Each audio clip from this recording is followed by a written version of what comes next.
विनोद जी, एक टिप्पणी आपसे जल्दी से। सौराष्ट्र में ही मैं मौजूद है, नर्मदा का जिक्र उन्होंने किया, पानी का जिक्र किया, हर घर जल की योजना जिसको लेकर पीएम अग्रेसिव है, एक तरफ ये, लेकिन दूसरी तरफ उनके सम्मान और सम्मान से जुड़कर गुजरात की जनता सोचती है, तो इसको अगर बीजेपी एनकैश कर रही है तो उसी का ये स्वरूप दिख रहा है।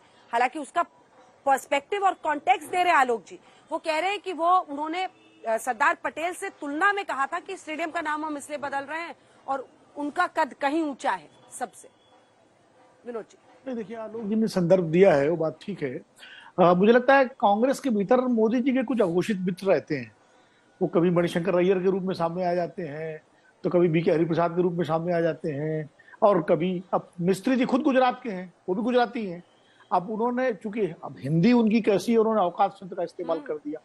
इसके लिए दूसरा शब्द भी इस्तेमाल कर सकते थे पूरे संदर्भ के साथ, तो शायद ज्यादा बेहतर होता। लेकिन मौका तो कांग्रेस के नेता अपने जबान फिसलना कहें, बदजबानी कहें, जो भी कहें, इस तरह दे ही देते हैं, और जाहिर है सामने वाला उसका लाभ उठाएगा। राजनीति में तो ये होता ही है। अगर आप, अब आप देखिए, मोदी जी जो है वो चुनाव में, कहीं का भी चुनाव हो, गुजरात का हो, उत्तर प्रदेश का हो, कहीं का भी चुनाव हो, बिहार का हो, वो पूरे ताकत से और पूरे उससे चुनाव लड़ते हैं, बीजेपी लड़ती है, और किसी भी छोटी सी भी चूक का वो राजनीतिक फायदा लेने से नहीं चूकते हैं।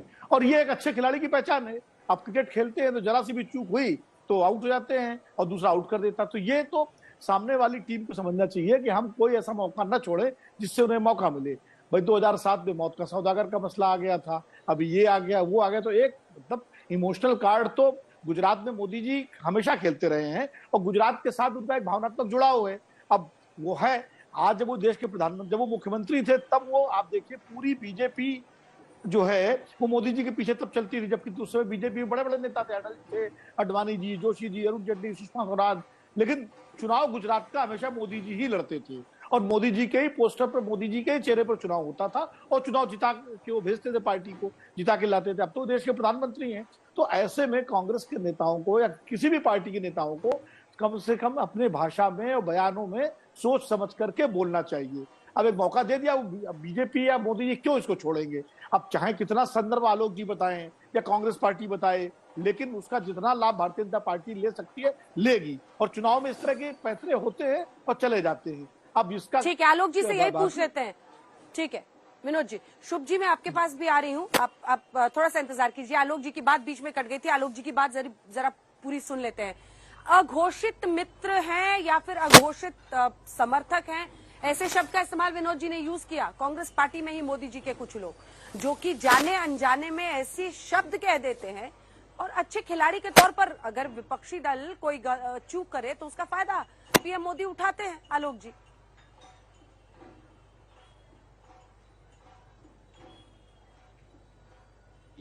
उनको इमोशनल शब्दों की इस्तेमाल करना पड़े तो मुझे लगता है कि सबसे पहले वो हार मान लेते हैं।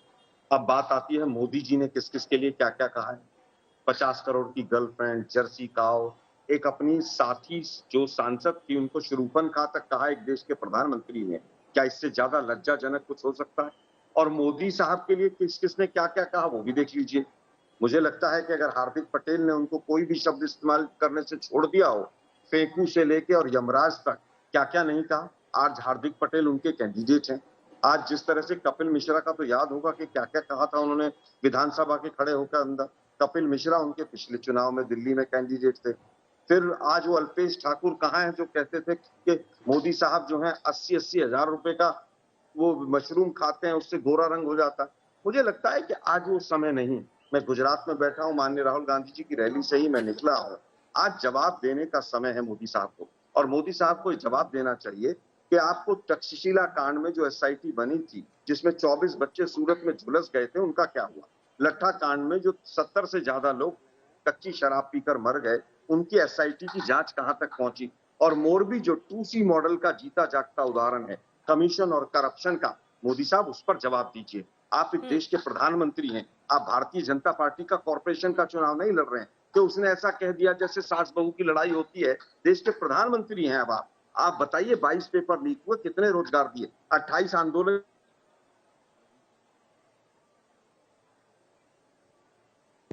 वो 4 लाख करोड़ पर पहुंच गया।